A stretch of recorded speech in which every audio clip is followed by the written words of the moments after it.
सचिन जाधव आम्ही तो परभणीचा त्याच्या घरी जेव्हा आम्ही गेलोय ते सोयाबीन 3400 रुपयात विकावं लागले. 3400 रुपये. 5000 रुपये आम्ही पाहतोय आमच्या सोयाबीनचे भाव जाहीर झाले होते.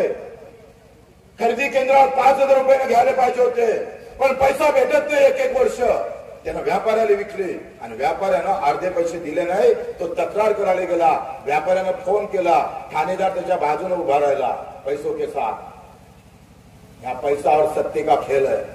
तुम्हारा कहीं गेम नहीं लग सकता. येता येता चीड मनात आली. संताप होता. पॉयझनची बॉटल घेतली.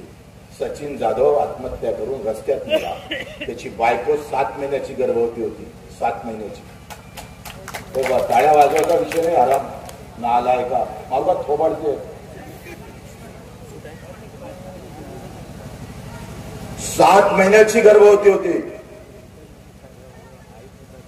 7 महिन्याच्या गर्भवतीनं आमच्या बहिणीनं आत्महत्या केली. पोटात 7 महिन्याचं बाळ होतं. मी गावात भेटायला गेलो. आता isakal.com आहे देशातील नंबर 1 ची मराठी न्यूज वेबसाईट. प्रत्येक अपडेटसाठी isakal.com ला नक्की भेट द्या.